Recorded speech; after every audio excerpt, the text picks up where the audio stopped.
E aí galera do YouTube, beleza?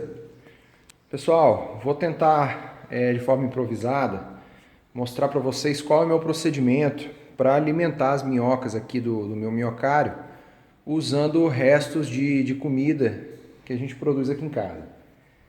Eu estou aproveitando para fazer isso hoje porque tem uma semana que está chovendo em Vitória, então com a temperatura mais baixa as minhocas elas andam mais livremente ali na caixa, então a gente vai conseguir ver com mais clareza, né, o processo todo ali. Então, vamos lá. Deixa eu abrir a caixa aqui. Eu estou, nesse momento, colocando o alimento só na caixa de baixo, porque eu peneirei as duas caixas esses dias. Então, não tem nada naquela caixa de cima, eu estou colocando só nessa. Vocês podem reparar que nas paredes da caixa tem bastante humus depositado. Isso é sinal de que as minhocas têm andado, têm migrado aqui, né? Então você vê ali, ó. Bom, eu esperava que elas estivessem aqui por cima, mas não aconteceu dessa forma. Esse minhocário meu aqui, eu considero que ele é muito bem sucedido. Por que que eu digo isso? Porque tem minhoca para dar com pau aqui dentro. Quando eu coloco a mão aqui, ó, eu chego a sentir o substrato úmido de tanta minhoca que tem. Ó. Se a câmera vai conseguir focar direito. Mas tem muito. Em qualquer lugar aqui que eu pegar aqui, vai ter muita minhoca. Então é um minhocário que deu bastante certo. Ele está aqui, eu acho que eu comecei esse minhocário em abril. Algo parecido com isso.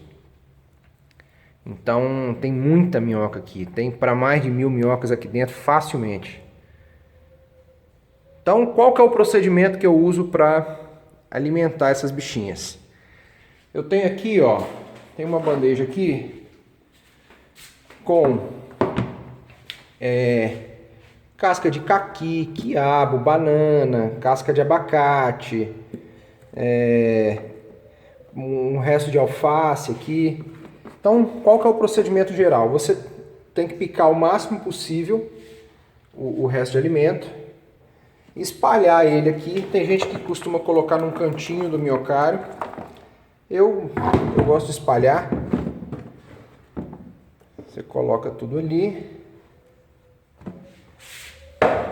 Espalha.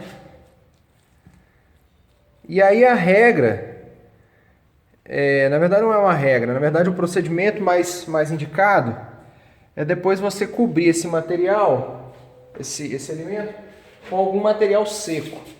Para quê? Para você equilibrar a umidade do substrato, porque se ficar muito úmido, elas não conseguem respirar. E também para essa cobertura que você faz com material seco impede, na verdade não impede, mas ela inibe o aparecimento de outros bichos, como pulgões, piolhos, moscas, etc.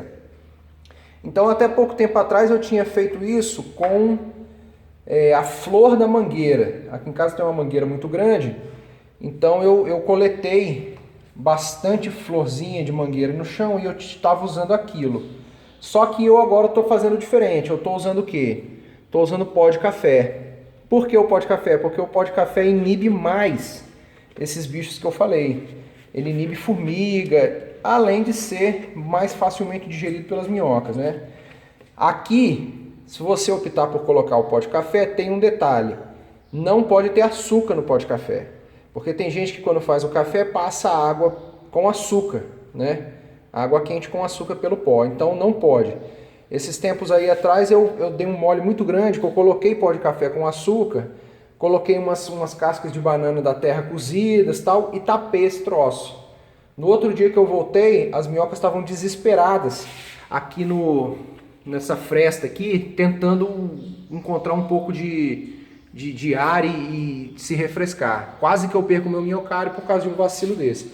Mas aí o Baruque, né, Baruque, foi lá e me avisou, né?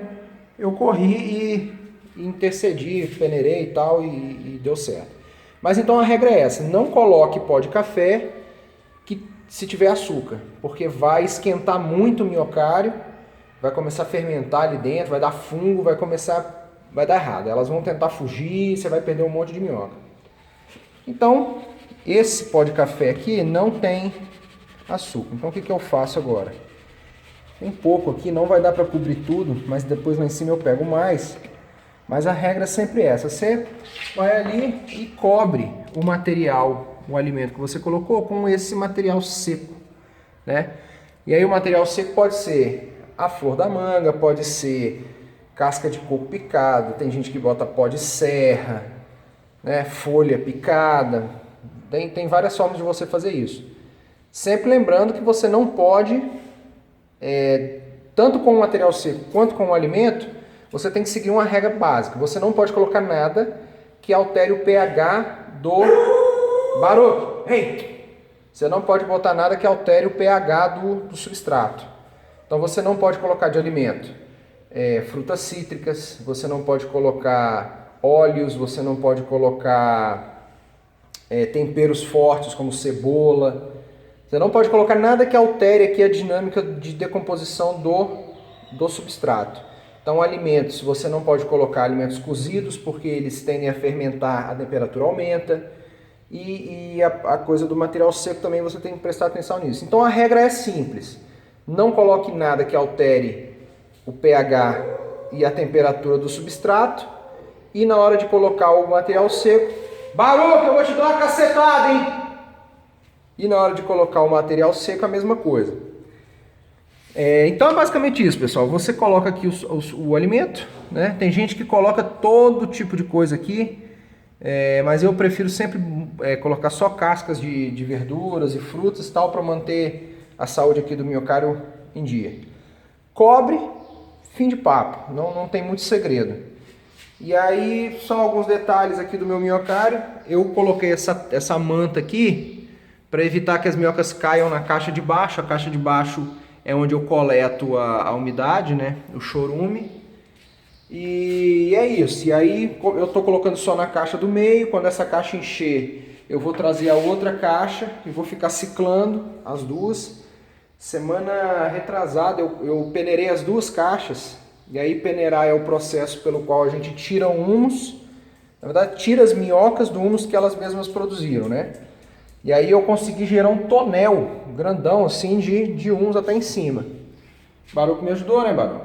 No procedimento. E é isso. Agora eu estou fazendo um outro experimento aqui. Aí não tem mais a ver com alimentação de minhoca nem nada. É só curiosidade. Eu estou tentando fazer um experimento com a minhoca bailarina. E aqui no quintal de casa tem muito da minhoca mansa e da minhoca bailarina. Então eu catei aí umas 20 minhocas bailarinas. Coloquei elas num miocárdio improvisado aqui para ver se elas se proliferam. Eu acho que isso vai acontecer.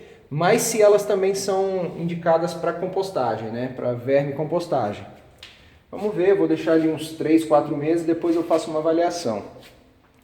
E em breve também eu vou startar um outro miocárdio com minhocas africanas, que eu quero comparar qual é a produtividade da africana frente... Nossa, tem muita minhoca nesse canto aqui. Frente a minhoca vermelha aqui da Califórnia que eu tenho usado. Olha que beleza. Então, pessoal, é basicamente isso. Quem tiver alguma dúvida aí, quiser trocar uma ideia sobre miocárdio, sobre vermicompostagem, sobre planta de forma em geral, pode deixar um comentário aí que a gente vai conversando. Beleza? Então é isso aí, abração e até a próxima.